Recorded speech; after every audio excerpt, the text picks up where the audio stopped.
আব্বা, আমার না অনেক মিষ্টি খাইতে ইচ্ছা করতেছে। আমার মা মিষ্টি খাইবো। আচ্ছা, বাজারতে আয়োনের সময় মিষ্টি নিয়ে আমুনে। অল্প আনলে হইব না কিন্তু, অনেক মিষ্টি আনন লাগবো। কেন গো মা, মেহমান আইবো বাড়িতে?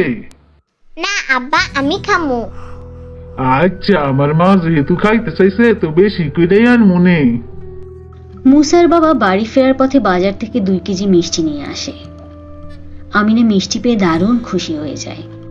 সবাই অবাক হয়ে দেখে কিছুক্ষণের ভেতর এক বসায় আমিনা 2 কেজি মিষ্টি একা খেয়ে ফেলে। বাড়ির সবাই ভীষণ চিন্তিত হয়ে পড়ে। ইদানিং আমিনা আগের চেয়ে অনেক বেশি খাবার খায় এবং বেশিরভাগ সময় মিষ্টি জাতীয় খাবার খেতে চায়। বিষয়টা সবাইকে বেশ ভাবিয়ে তোলে। মুসার বাপ, আমিনার ব্যাপার স্যাপার গুলা তো ভালো ঠেকতাছে না। আমার অনেক চিন্তা লাগতাছে। তাবিজের বান মনে হয় কাইটা গেছে। আপনি এবার বড় একজন হুজুরের কাছে যান তো।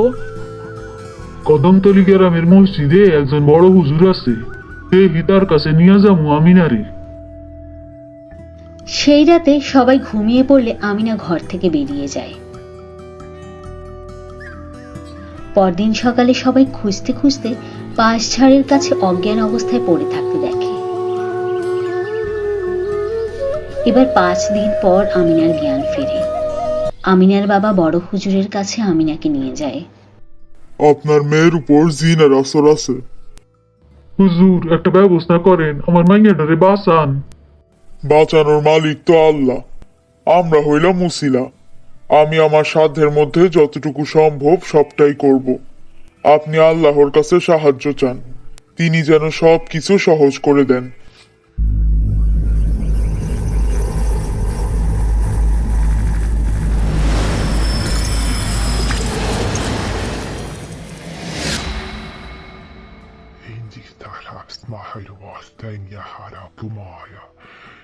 কি নাম তোমার?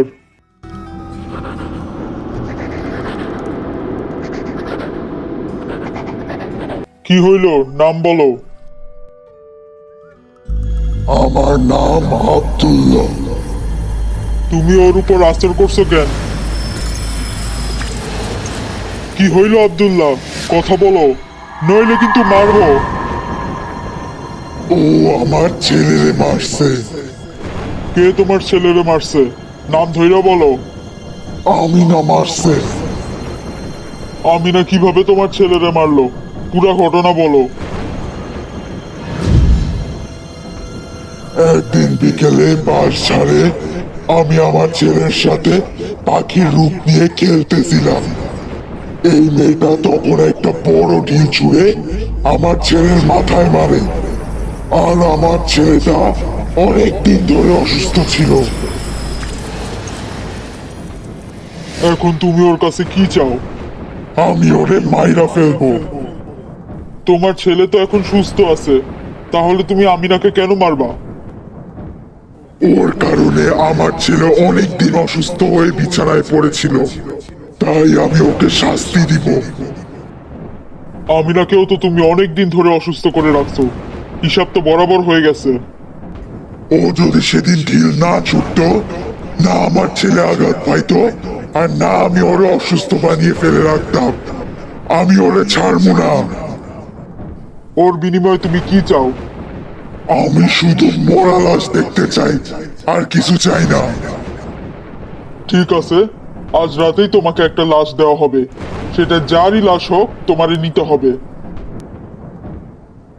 আমি এই মেয়েটার লাশ চাই। বিনিময়ে অন্য কোনো লাশ নাও, আর নয়তো অন্য কিছু চাও। হয় আমিনার লাশ দিতে হইব, আর নয়তো সপ্তাহে 2 দিন করে আমার ছেলেরে মিষ্টি দিয়া যাইতে হইব। ঠিক আছে, তোমারে মিষ্টি দেওয়া হবে, তুমি এই মেয়েরে ছাইরা দিবা তো? আমার ছেলে মিষ্টি খাইতে অনেক পছন্দ করে। মিষ্টি পাইলে ওই তাড়াতাড়ি সুস্থ হয়ে উঠবে। মিষ্টি যদি না পাইছি, আমিনারে আমি শেষ কইরা দিব।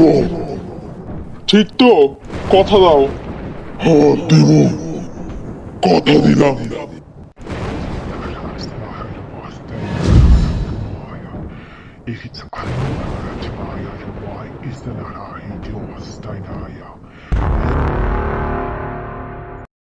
হুজুর আমিনা সহ পরিবারের সবাইকে শরীর বন্ধ করার তাবিজ দেয়। এরপর থেকে মুসার বাবা প্রতি সপ্তাহে 2 দিন করে পাশ ছাড়ে গিয়ে 5 কেজি মিষ্টি রেখে আসে।